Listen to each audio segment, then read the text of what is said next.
So St. James, I have a whole collection of St. James statues up in my room.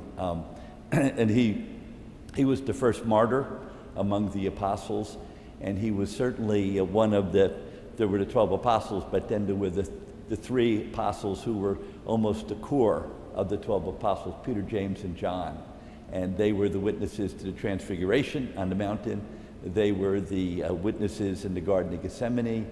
So they were the three of them that the Lord kind of pulled out of the other 12 and for special jobs in the new church going forward.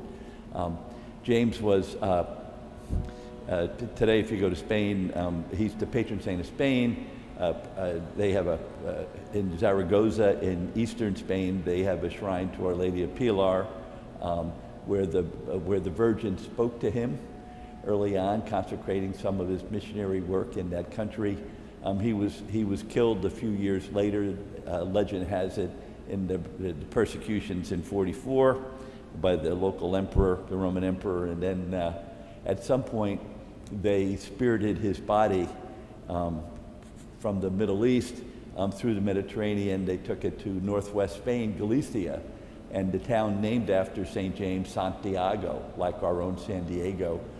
His body remains there today, and it's one of the three great pilgrimages in the Western world, to Rome, Jerusalem, and to Santiago de Compostela, St. James of the Star of the Field.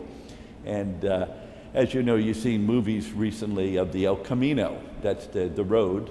The El Camino is the road from the Pyrenees on the French border in eastern Spain, and it goes from eastern Spain all the way, in the northern part of Spain, it goes from the east all the way to the west to Galicia, to the town of Santiago de Compostela.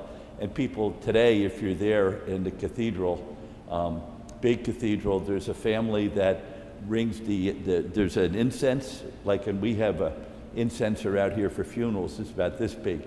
The incenser, it's out there, they have a name for it, and it escapes me, but it's bigger than I am, the incenser. And there's a family that, since the Middle Ages, it's passed down from family member to family. Their job is to take these giant ropes and to take this giant incenser, and they swing it in the cathedral, probably because all the pilgrims who've been on the road, a lot of them haven't showered routinely, so they stink to high heaven. So the incense is good, it kind of drowns out the awful smells of the pilgrims. But it's incredible to see that happen in this beautiful town. In the Middle Ages,